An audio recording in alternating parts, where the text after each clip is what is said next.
Hi, so I'm all dolled up this evening because I'm off to the High Commissioner's residence. It is the Queen's Platinum Jubilee, I believe. My mum has already sent me pictures of them celebrating in the UK.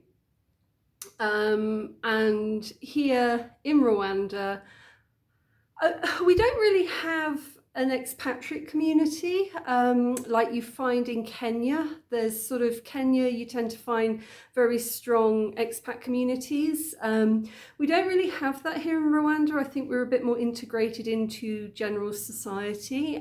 We don't tend to have events where everybody British gets together. It used to happen years ago. You get an invitation for carol singing at Christmas and for the Queen's birthday. That hasn't happened for many years. And it's sort of been resurrected, I guess, this year that we get invited to go. So by virtue of being British, that's the only sort of qualification that you need.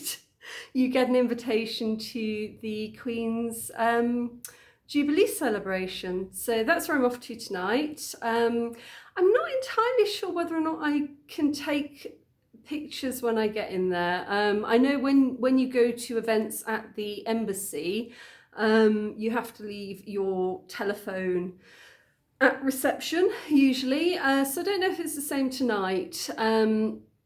But yeah, I'm heading off, and it's kind of interesting because having been here now for so many years, I have seen many different High Commissioners come and go from Rwanda. So, you know, over the years, each time that I go to an event, it's usually a different High Commissioner. So I don't know this gentleman. But yeah, it's nice to be invited. My very good friend Jo will be there, so we'll be hanging out. And other than that, I don't really know many people. Like I say, you know, there are British people living in Rwanda, but we don't really have events and we don't really meet up or know each other. There is, in the past few months, there has been a British WhatsApp group has been formed, which is quite useful because, you know, again, the only qualification you need is being British or married to a British person. And we sort of share information, especially to do with sort of COVID restrictions, regulations, testing, and just helpful information. So if somebody wants to know how to do something or needs help with something, then, you know, we share our contacts. But again, it's a pretty quiet group. And so, yeah, so I'm interested, I'm intrigued to find out who the other British people are and whether or not I recognise anybody. So yeah, if I can show you around, I will.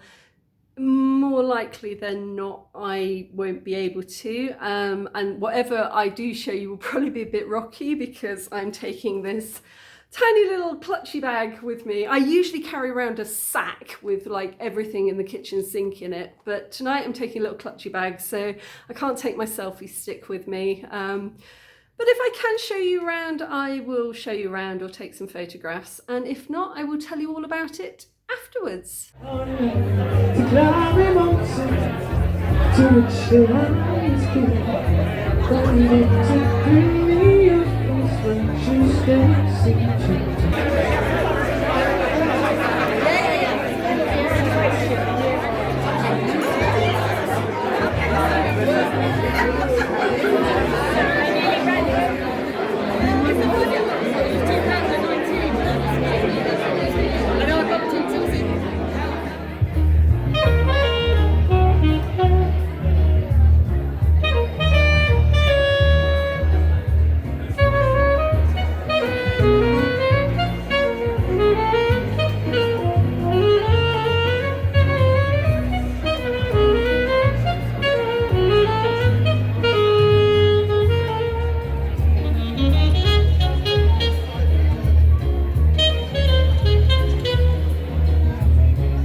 thank you all for coming.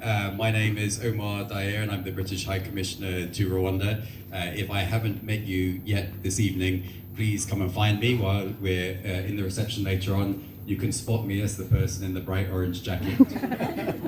I got this jacket actually for a New Year's Eve party, which was a kind of themed event. And I think my husband thought he'd never see it again. And it keeps making a comeback. So I thought if I can't wear it tonight, then when can I wear it? And I think, it's a really remarkable moment that we're here to toast the fact that the Queen has now reached 70 years on the throne. And it's something that for me has always sort of been easy to keep track of because the Queen came to the throne in the year that my mother was born. So I've always known how many years she's been there on the basis of my mum's birthdays. And now my mum is retired, she's got her feet up, she's looking after the grandchildren, and the Queen is still going on. And I think that sense of duty, that commitment that she has is something that, whatever you think about other things, about the monarchy, about anything, I think is something we can all be proud of as British people.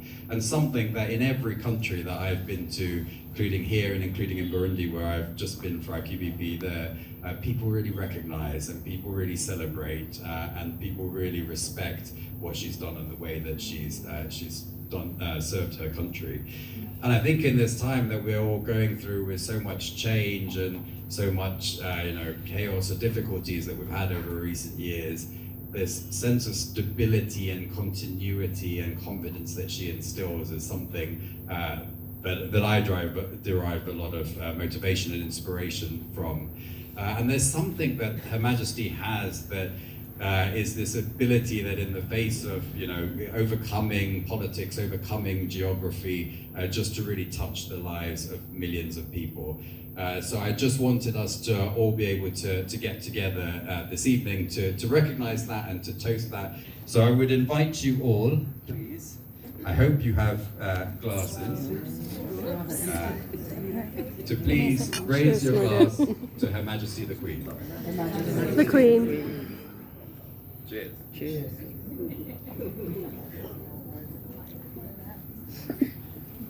And to make it extra British, we were going to have a raffle. But because I came back quite late from Burundi and then it was raining and then we couldn't think how, we didn't have the right receptacle to put it in and all those complicated things, we haven't done the raffle. Instead, I have a very, very scientific and technical, and my husband said people are going to not believe it's fair, but it's a random number generator on my phone.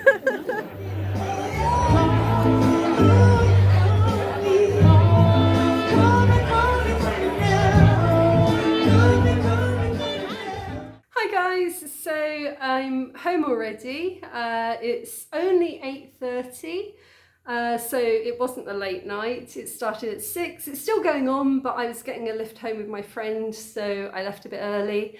It was a really good night. I met a whole load of people that were really, really nice. I honestly didn't know that there would be that many British people in Rwanda.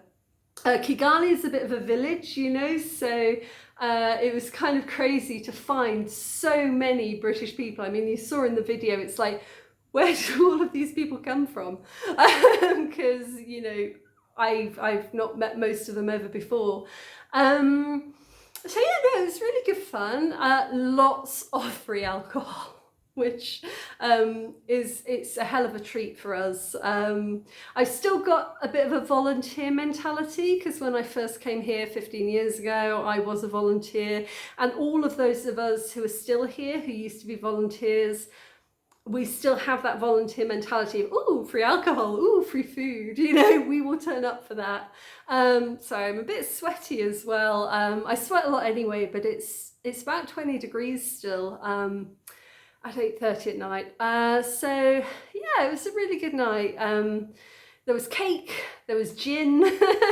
It was really good. And I also, thank you very much, Julie, I was recognised for one of my videos, which was, it was both extremely flattering and also my worst nightmare at the same time. No, it was really, really sweet. So I made a video a long time ago about how to use mobile money in Rwanda, and when I first uploaded it on a different channel, Heptapay, who's a company, picked up on it and they were promoting it, so I kind of became the unofficial face of Heptapay for a while. And then I closed that channel and I re-uploaded it onto this one. So I don't know which version she saw, but she said it was really, really helpful. She recognised me, came up, said hello, and thanked me for making that video. So I have a purpose. I have done something useful in my life. So, you know, if you're moving to Rwanda, if there's something that you want to know about, if there's questions that you've got, if there's something you want to know how to do, you can always drop me a comment, and, you know, if I know the answer, I will make a video for you. Yeah, so it was a really nice night. It was good. So, yeah. Glittery, glittery, glittery, glittery, glitter, glitter, glitter, sparkle, sparkle.